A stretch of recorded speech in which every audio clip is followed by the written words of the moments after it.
That's right. The killer tomatoes are back, and they're here on the U.S.S. Midway for a special private party and screening of Attack of the Killer Tomatoes Organic Intelligence. And I have the director here, David Farino. So, David, they've been gone for decades. Are they more dangerous now? Oh yeah, the stakes have gotten a lot higher. Tomato peril is nothing to be joked about. I think tonight's screening is very much like a public service announcement to the public that we can't take this lightly. Now, you directed this film. This is a very diverse set because you had vegetables, fruits, and human actors. How was that? I mean, I'm very proud to say this was a very inclusive set. However, it got really seedy, and I'm disappointed to say that we have a very seedy movie on our hands.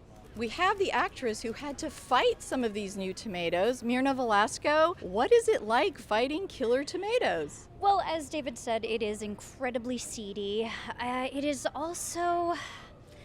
I want to give out a public apology to the Midway and to everybody here on the Midway because it is gooey. It is a gooey film. There is a lot of heart and goo from the hearts of tomatoes in this film. And you are probably too young to have been here for the first tomato invasion. So how did you find out about tomatoes? I am a cartoon kid, so Saturday morning cartoons, Attack of the Killer Tomatoes was where I learned about the first invasion. And I'm a researcher, a bit of a nerd, so I had to go all the way back to find out where did this really come from. So I even saw the first one and cut my teeth on that. All right, well, thank you. And to talk about the mess that was here on the Midway, we have David Kuntz, who is Director of Marketing here. How bad was it? Well, I would say this is probably one of the juiciest experiences we've ever had here on the Midway.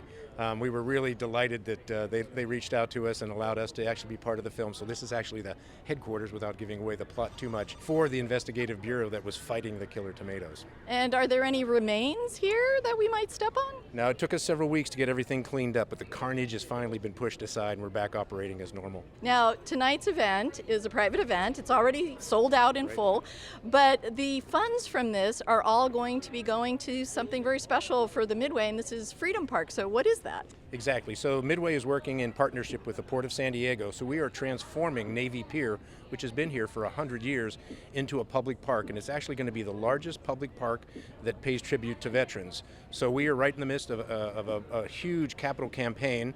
It's a $77 million project. We have about $30 million more to raise.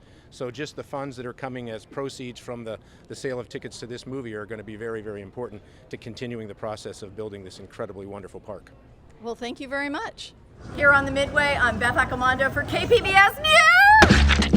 Attack of the Killer Tomato.